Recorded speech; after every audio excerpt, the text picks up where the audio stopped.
Hey, footy fans, welcome to Footy Fin. So, Super Rugby kicks off this weekend. A little bit exciting.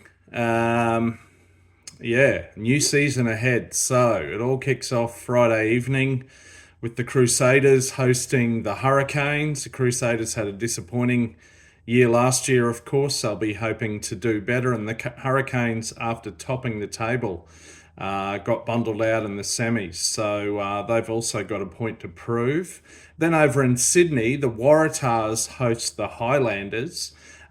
This could be an opportunity for one of those reasonably rare occasions where an Australian team beats a New Zealand team. It has happened a few times in the last season or two. There was a bit of a drought before that. The Waratahs have been bolstered, of course, by the breakup of the Melbourne Rebels. So they've got guys like Taniela Tupou, Rob Leota and Andrew Kellaway bolstering their stocks. Almost makes you wonder if the dissolution of the Rebels was a Rugby Australia ploy to strengthen the Waratahs. They've of course got Joseph Sua'ali'i as well jumping in for his first Super Rugby game. A bit tired of seeing his face on the front of every piece talking about Super Rugby, actually, but let's see how that goes. Saturday, the Brumbies travel to Fiji to face the Drua. Now, the Drua have only ever lost two of their 13 home matches in recent years in Super Rugby, so they're very strong at home. And moreover, the Brumbies have made the decision, Coach Stephen Larkham's made the decision to rest a number of Wallabies, including Tom Wright, James Slipper. There are a couple others. They're slipping my mind at the moment. Len Ikitau, and at least one other forward might be Charlie Cale.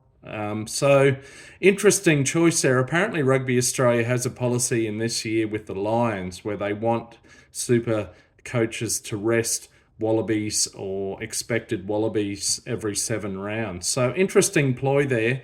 Looking ahead, the Brumbies do have a tour to the North Island and New Zealand with matches against the Blues and the Chiefs in just a few weeks' time. So Larkham's probably got an eye towards that as well.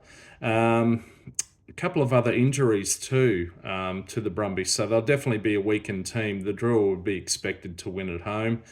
Then the grand final rematch, the Blues host the Chiefs. The Chiefs will be looking for some revenge there. I should say that a number of these New Zealand teams too are a bit depleted in terms of All Blacks. They've either gone on sabbaticals to play in Japan or picked up injuries like Wallace Sotiti. Not a wealth of All Blacks featuring in these early rounds for the New Zealand teams. And finally, the Force in Perth hosts Moana Pacifica. So that's a big road trip for Moana, of course, probably the biggest road trip in the Super Rugby competition. The Force would be expected to win there. So anyway, that's it. The Reds, my team, have a bye. They've done a tour.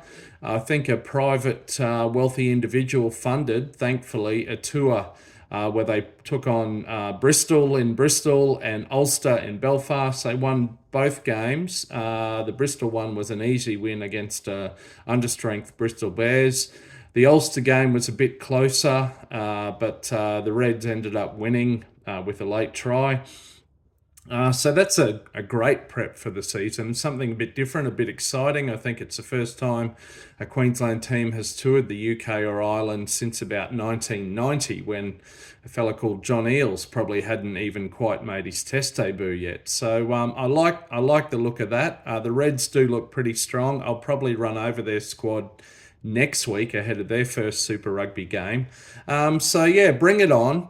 I would just say though, and I'm not alone here, Super Rugby, I feel like it needs a revamp, a reinvigoration. Some people have said bring in some Japanese teams into the mix, and I'd be all for that idea. Somehow, I just have a feeling that after the best part of 30 years and having lost to South African teams, Despite the injection of the Fijian Drua and Moana Pacifica, which I do like.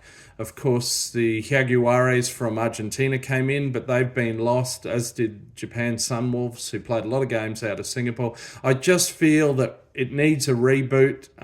It's a bit of a tired formula. It's not really attracting good crowds. Crowd numbers have dwindled. Certainly doesn't compete with the NRL. So, yeah, it'd be interesting to see what happens in future years. And by the way, yes, this is a Philadelphia Eagles cap. I am jumping on the bandwagon. Um, no, not really. I have an American friend who is from Philadelphia, third or fourth generation Eagles fan. He bought this for me. He's very happy this week after they won the Super Bowl. I don't really follow American football, but I'm happy to see the Eagles win after they were beaten by the Kansas City Chiefs 2 years ago, so they've got revenge. Of course, they featured Australian Samoan, Australian Jordan Mailata as a defender, a left tackle. So first Australian ever to play in a winning Super Bowl final. Well done, Jordan Mailata from Bankstown in Sydney. Um, Good to see. Anyway, that's it. Super Rugby, bring it on. Till next time, you might catch me around the middle of a rolling mall. See ya.